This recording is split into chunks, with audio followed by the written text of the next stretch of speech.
So based on those topics of air pollution and water pollution, I have some videos which I will share at the end of the class if we get the chance.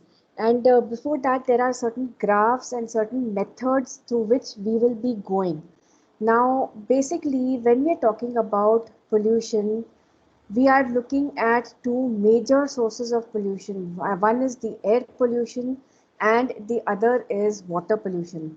When we are talking about these kinds of pollution, what are they? They are basically the discharges through the various processes of production that we are going through, and they are sent back into the atmosphere, into the environment.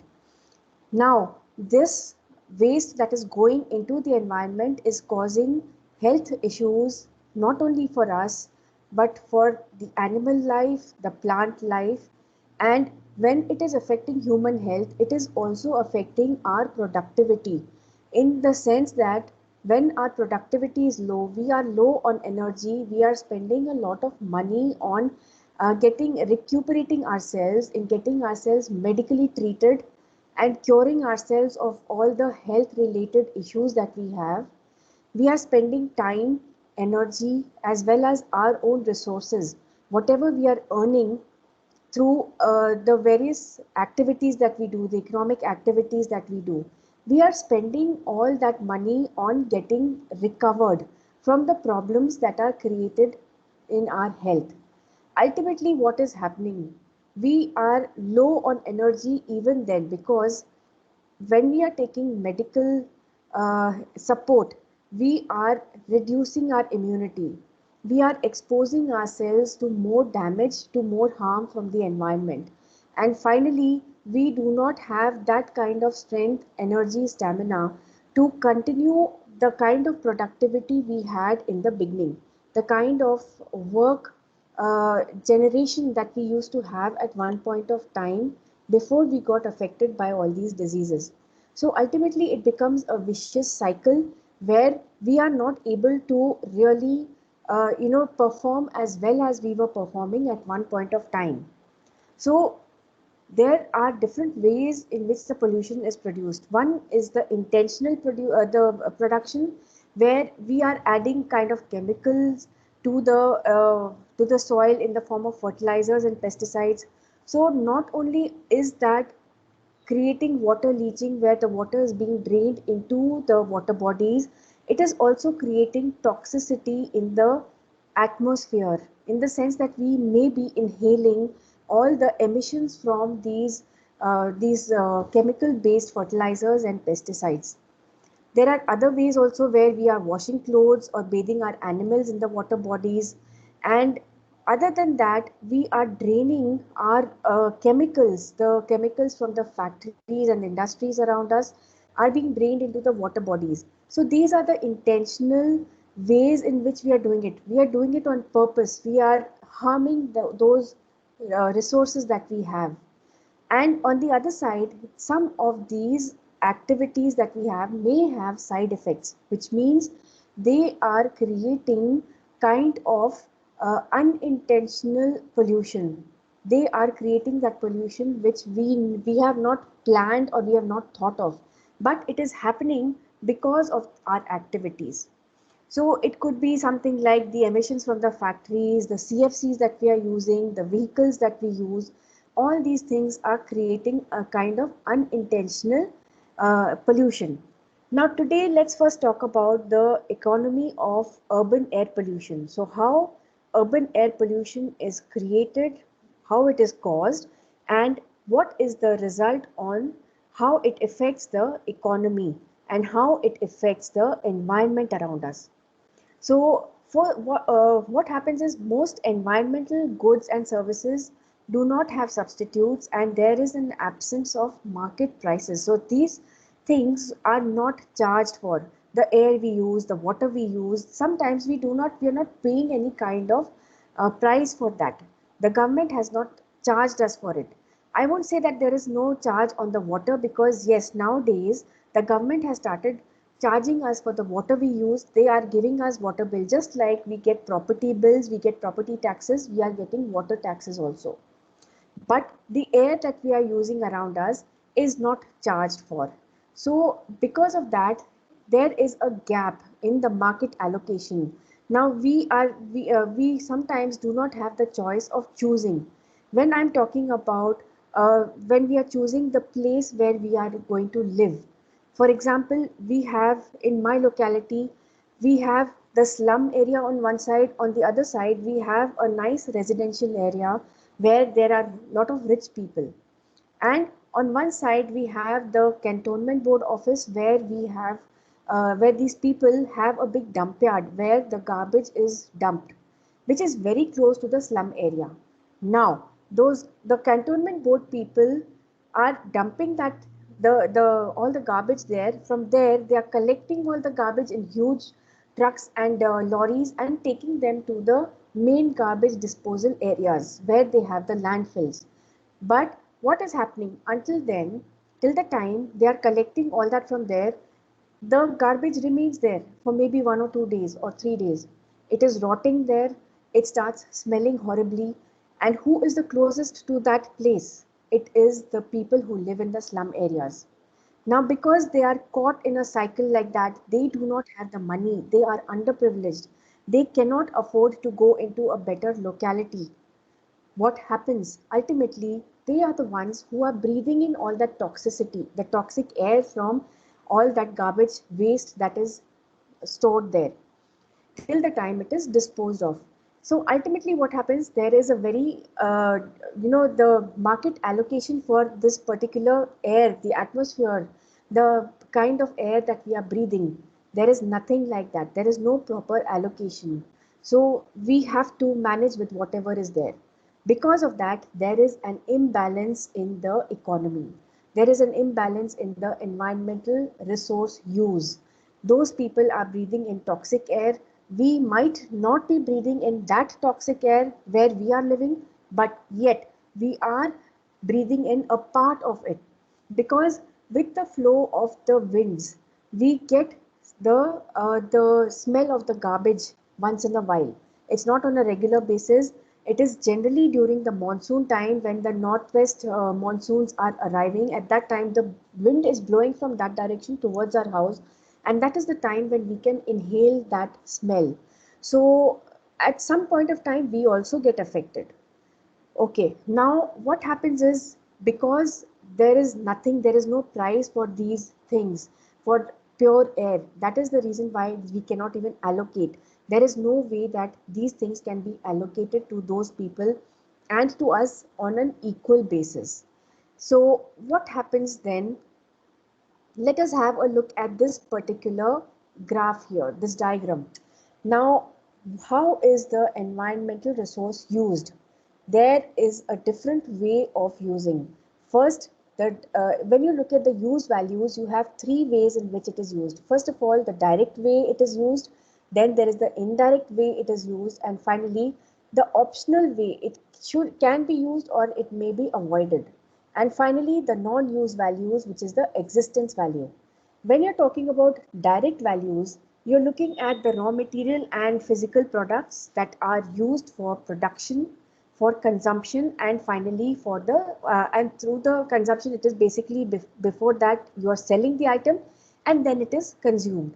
For example, you have things like timber, that is the wood, which is directly used for maybe making your furniture, making so many other things. It is used in various industries, in various factories, in the even in the railway industry, the shipping industry, and of course domestic use is there. Fibers, that is the material, the cloth that is manufactured, resins, fish, fuels, food, building material, medicine, fodder, pasture, water, recreation, etc. Now, recreation is all the recreational activities, your relaxation activities, where you are probably, you have certain parks where you're going, you're using that place directly, you're using that value directly. Then coming to the indirect values, the ecological functions which maintain and protect natural and human systems. These are things that include the watershed protection, the nutrient cycling, pollination, food, how the flood, you're going to control the flood, climate change, regulation, protection against storms, and other natural disasters. All these things are the indirect ways in which the ecosystem, the environment is taking care of our needs, which we are not even counting, which we are not even giving a value to, and we are just ignoring those things. Third is the optional values, the premium which is placed on maintaining ecosystems for future possible uses, some of which might not be known now. We will get to know about them at a much later date in the future. There could be new industrial, agricultural, or pharmaceutical applications. Then we are talking about developing a place where there can be tourism, there can be a recreational activity. For example, there is a place on the east coast of Andhra Pradesh that is it's known as Bapatla or Sri Lanka. Maybe some of you would have heard of the place and you might have visited also. Now, that place we visited maybe in 2008 or 2009. It was unknown to people as a tourist spot. The tourism was not developed there. Then slowly, since we have Harita tourism, that the government tourism that is taking care of a lot of places like this, where they can build up on tourism activities. Uh, Slowly, Harita started building a resort there, and at that point of time, the food was terrible. But slowly, now it is a much better place. It is a much bigger place, and of course, the food is also much better because they have developed on the tourism and they have started advertising. So, how they will take advantage? So, now that is an option whether they want to do it or they don't want to allow people to go there and to spoil the beauty of that part. So it is totally in the hands of the government and the people whether they want to destroy the place or preserve it in its natural sense. Besides that, there are other possibilities for using the resources. Coming to the non-use values, which are the existence values. Now, there are certain intrinsic values of ecosystems which are regardless of current or future possibilities to use them. Historical or cultural sites, spiritual places, beautiful landscapes, items of national heritage and bequest for the future generations, etc. So these are the things which are not to be used now, but they will have some possibility of usage in the future. They have probably they have been there in the past. Now, example, if you're taking historical and cultural sites, that thing has to be maintained. You cannot allow activity to happen there. For example, if we look at a place like Taj Mahal, at one point of time, Taj Mahal had a lot of factories and industries around it, so close to the structure that the emissions from these industries was causing a yellowing of the marble stone. When the historians, when the archaeologists, when the government started understanding and realizing that this is going to damage the structure, because once the stone starts getting yellowed, it will start getting abrasive, it will start having abrasions, it will have holes and cracks and all that, and the structure will disintegrate. Very similarly, so what happened was at that point of time, the government decided that the factories are going to be moved away from that proximity, from that closeness to the Taj Mahal. They shifted, they made those factories move out of those places and they enclosed, they made a barrier around the Taj Mahal, which may be about 2 kilometers in the entire radius, and no factories are allowed to come close to that part. So now, after that, they started the process of cleaning up the place, of reviving it to its original glory, and now it is being maintained. But if you visit that place, you will still be able to smell the pollution there in the environment, because from somewhere through the winds, the breeze is bringing the smell of pollutants there. Okay, then this brings us to the this is one method in which how we have been able to analyze how there is difference in the quality of the product because we are looking at the quality of the environment. This is called the externality, the environmental externality. Now, what are externalities exactly? They generally happen to be the side effect, the unintentional side effects because of the activities that people are undertaking. They are affecting other people, sometimes directly and sometimes indirectly, and some of those who may not be involved in that activity. For example, when we are looking at a particular neighborhood, we are looking at the cost of the neighborhood. If I just consider the place where I am staying, this example that I just gave to you, I have the slums on one side, I have the garbage dump just next to the slum, and then I'm living in this area. Now, when I'm talking about the area where I'm living in, I have been here for the last 30 years. But when I talk about the slum came only 20 years back. Government started dumping the waste, the garbage dumps there only about 15 years back. So what happened? The area where I was staying in at that time was a very premium area. The cost was very high at that time when we purchased this place and we constructed our house. So when I'm considering the cleanliness of the surroundings, all those things are coming into the externalities. Other than the kind of construction, the quality of construction, the number of rooms that we have, the number of bathrooms that we have, the neighborhood that we have. The neighborhood is a very premium kind of place. But when if I have to purchase this place now, I will consider that I am living close to a slum. I am living close to the place where the garbage is being dumped. What happens? The cost of this land goes down. And because I am considering these externalities, what externalities? The slum and the garbage dump. Automatically, the value of this region will go down. But if I move away from the place where I am staying, move a little more inside, where the slum and the garbage dump will not affect me, the cost will go up. The cost of the land, the cost of the property will go up. So these are the things when we are considering buying a house, we are also considering the external forces that will impact the quality of life that I will be living in this house, or if I'm living further down in the interiors where these things will not affect me, I will be able to lead a better life. Then I'm ready to pay a price like that.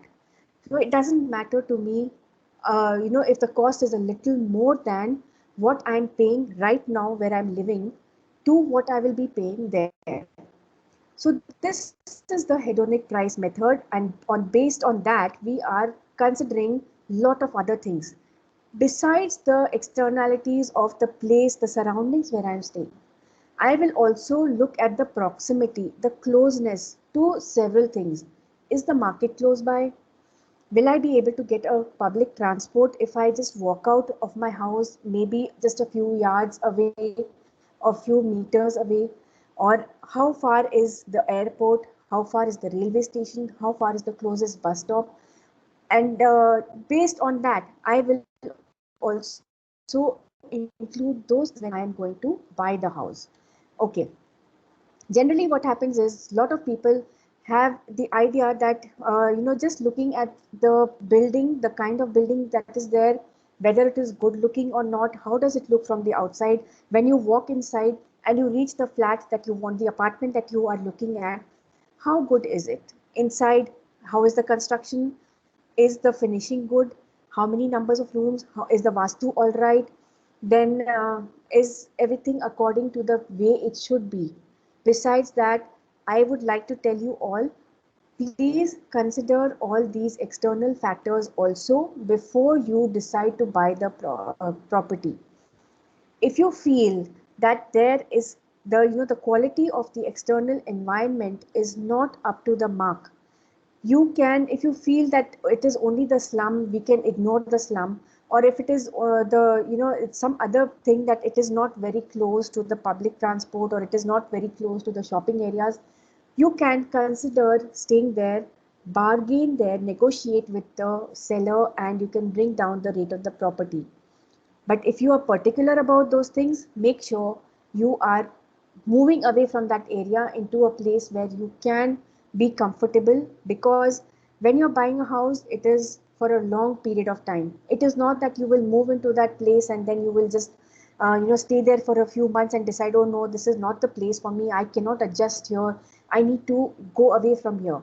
You are investing a huge amount of your savings into that place. So keeping all these things in consideration, whether you are buying it, your parents are buying it, or some other family member is buying, give these suggestions to them and tell them about these things, that these are the things they need to have in mind.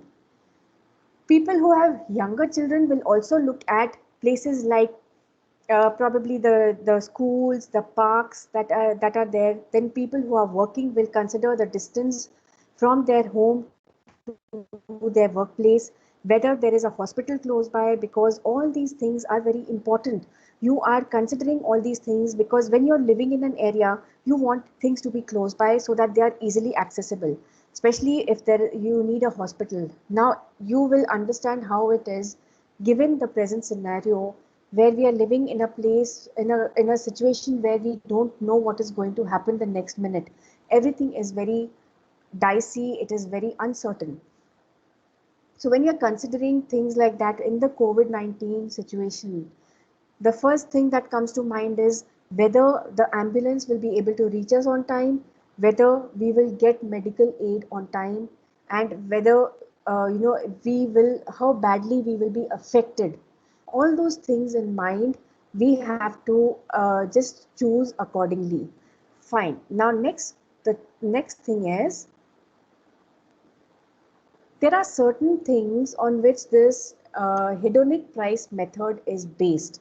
So, first of all, the assumption is that the utility of each individual has to be related to certain things. First of all, the individual consumption of a good. Second thing, a localization vector, where a vector is a quantity. I think I'm sure you all know what vector is. It is a quantity whose point of action is fixed for specific environmental amenities. So that localization vector is there, and around that, now for example, you are looking at the building, it is fixed there. You are looking at what the external factors are, and based on that, you are making your decision. Now, a vector of structural characteristics occupied by the individual, for example, the size, the number of rooms, the year and the type of construction, the quality of construction. Is it good enough for you people to live there? Because sometimes the builder compromises on the quality of the construction. It may not be up to the standard, and yet he may be charging a very high price. So all these things should be kept in mind. And a vector of characteristics of the neighborhood where the residence is located. So again, the local schools, access to parks, stores, distance from your place of work, the rate of how it is, the criminality there. Is the place safe? Supposing you want, for example, if I have to consider this, is my surrounding, is my environment safe for my daughters to go and walk on the road without being kidnapped, or without being molested or harassed by somebody who is a stranger whom they don't even know? Is it safe or not? All these things are a part of the externalities. Next is, now, based on the hedonic price method itself, we are looking at the houses which correspond to a class of products which are differentiated by certain characteristics.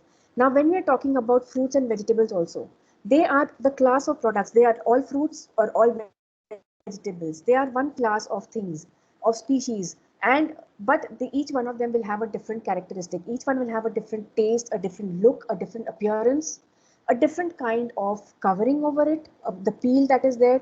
So those are the different characteristics of the same class of products. Now these characteristics include the type of construction. When we are considering the house, we are talking about the type of construction, the number of rooms, the size and the location of the property. So wherever the urban area is located, there will always be a certain number of residences that differentiate from one another. What are they based on? This difference is based on location, on the size. The size of my house is very different from the size of the house next to me on my right or on my left. So both the houses are, all three houses are very different in the characteristics, in the way they are built, the kind of construction, the design, the area. But there are certain things that are the same because we are in the same region, in the same locality. But as we move from this locality to another place, then there will be a difference in the air pollution. If I'm saying just about half a kilometer away from here, or not even half a kilometer, maybe 1/4 of a kilometer away from my place, I will be looking at air pollution, the level of traffic noise, of airplanes, of cars, all those things.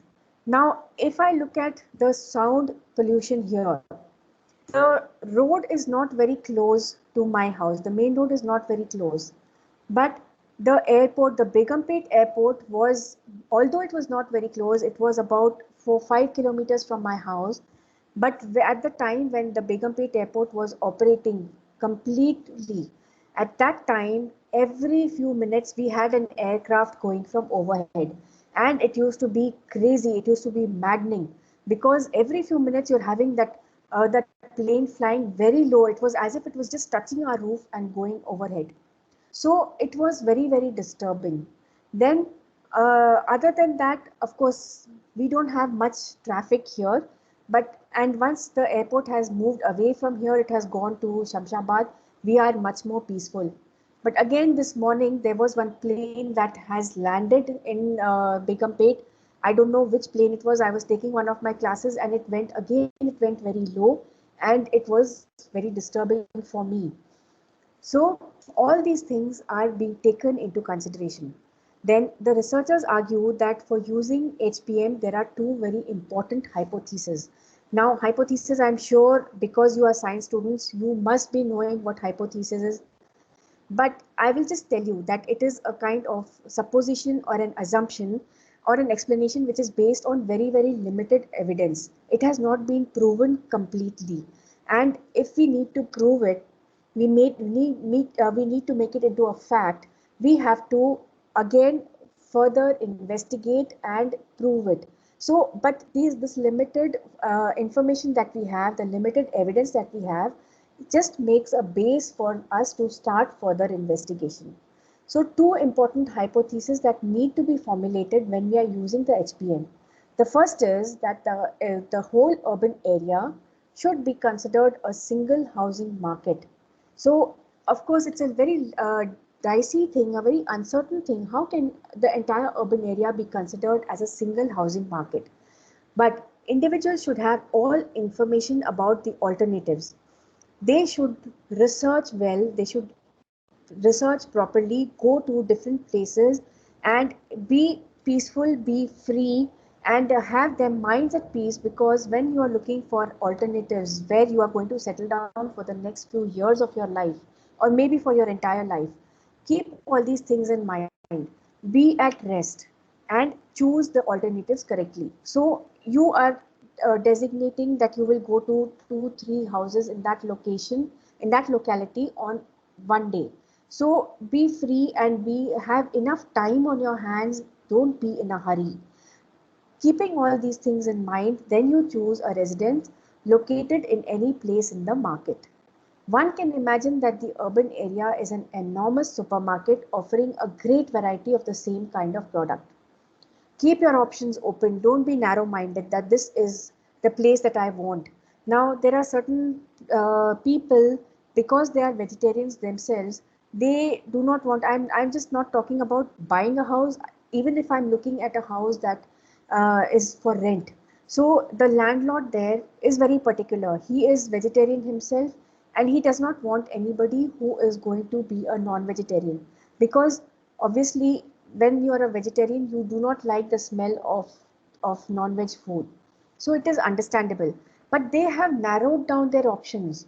They are not able to provide their locality, their product to many people, because so many people are non-vegetarians. Even eating egg for these vegetarians is considered to be a non-vegetarian item. And obviously people who don't eat non-veg, who don't eat